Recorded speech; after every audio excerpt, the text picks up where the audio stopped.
back to the Footy Show. Our next guest is known these days more as a film star. He's an entrepreneur. He's been a rock star. And very early on in the piece, he actually played football. And people might forget about Mark Jackson, but his credentials were quite good. In 82 games of football, Jacko kicked 308 goals, playing for Melbourne, St Kilda and Geelong after an early stint at Richmond, where he kicked over the ton in the under-19s and reserves. Let's give a big Footy Show welcome tonight to Jacko.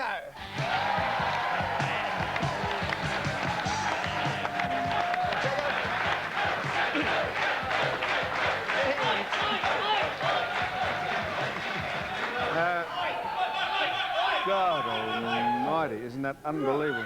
You're not breaking that head in for a squirrel, are you? Look at that, that is frightening. Now listen, I've been told to ignore you tonight because the last time I abused somebody at this network, I wasn't invited back till last week. Oh, okay. Who did you abuse? Kerry Packer.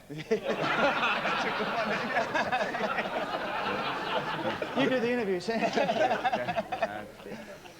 Jacko, welcome to the Footy Show. Well, great to be here, Eddie, and it's good to see you. Oh, come on, mate. It's a mod squad. Would you have liked to have played on Craig Kelly? I would have liked to have played on any of those blokes. I'd give them 3 hits head start and then tell them where they went wrong. But Did you say about him before? it's good to see Jason coming up to, well, he's gone past his 1000th goal and he should really have 2,000. There hasn't been a full back around for 10 years. Oh! I know what you're doing. Well, I hate playing on blokes like him. I mean, they changed the rules for you and everything, you know these full backs, and it's just, you know, the full forwards and running full forwards have just got the game sewn up. Not that It's I know changed a bit though, anything mate. about We're it. not allowed to, we can't climb goalposts or drop our decks or do anything like that. Well, why would you with a head like a watermelon? True, you've got something to add there. Yeah, mate, oh, Jacko, you didn't say hello, Jacko. How are you, mate? Oh, who's the bloke on the fruit box? There you go, mate. And how's Lisa Marie going, mate? Who? Lisa Marie. Lisa Marie? Oh, wasn't that you? Oh, sorry. Very good.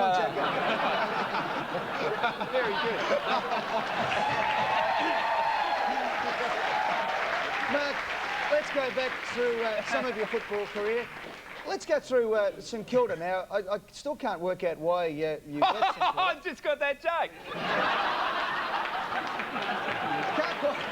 Can't quite work out why you left St Kilda. You were kicking, at one stage, you were kicking the footies over the stand to your brother and selling them at the market. Yeah. Then you put a brick under Trevor Barker's brake pedal when he took out in his Jaguar and couldn't put his foot on the brake. Yeah. And then you put a lit cigarette in the $2,000 jacket of Lindsay Fox, the president. Why'd they get rid of you? Well, well, they didn't have a sense of humour for a start. But what happened was that Tony Jewell, before the first game, was trying to motivate everybody down at St Kilda, which was a very hard job to do. And I remember the last meeting before the first game, and he was getting very animated, and he said to Trevor Barker, he said, "What's your favourite motivational film, Trevor?" And he said, "Rocky 1. Good." And he went across to the room, he said, "Michael Roberts, what's your favourite motivational film?" He said, "The Terminator." And all the blokes are getting really hot, and then he looked up at me and said, "Jacko!" And I fell off my seat. He said, "What's your favourite motivational film?" I said, "One Flew Over the Cuckoo's Nest,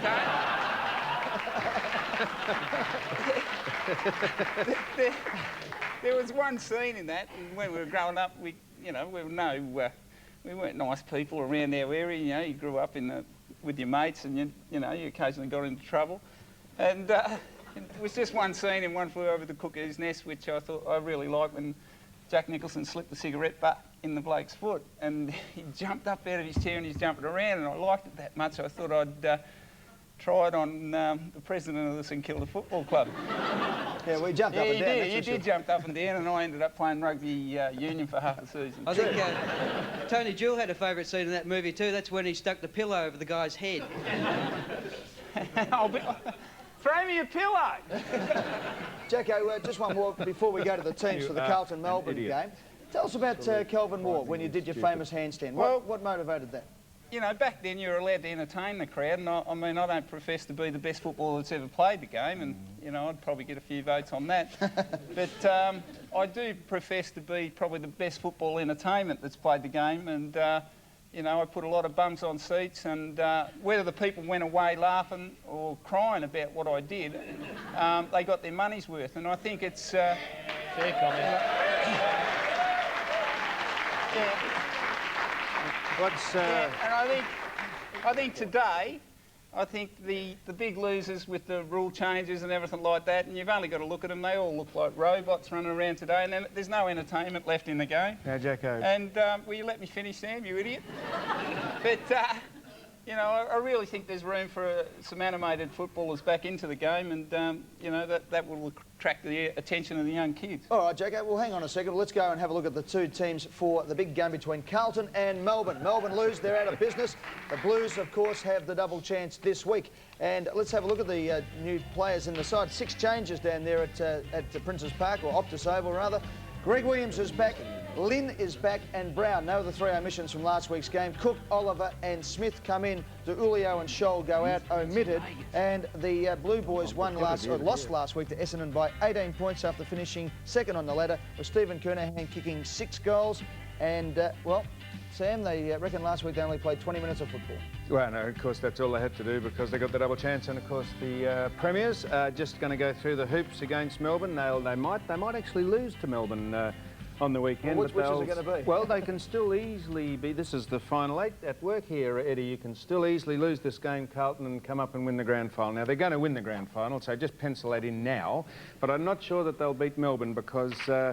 they were a bit complacent last week against Essendon, there's no doubt of that, but they were playing for nothing, apropos to what I was talking about with Footscray not trying after half-time. Why would they? All right, let's go to the Melbourne team first before we go to the panel for a bit of a chat on this match. And the Demons have made 4 changes. Gilbert, Malloy, Lovett and Yates come into the side.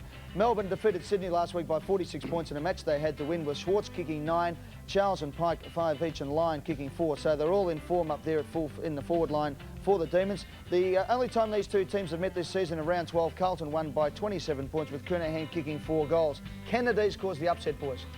Yep, I think so. Jason? I think Carlton are entitled to premiership favouritism. I think they had a little bit of a letdown before the finals, but they're back to full strength. And as far as I'm concerned, I think they'll beat Melbourne. Wayne, can they win?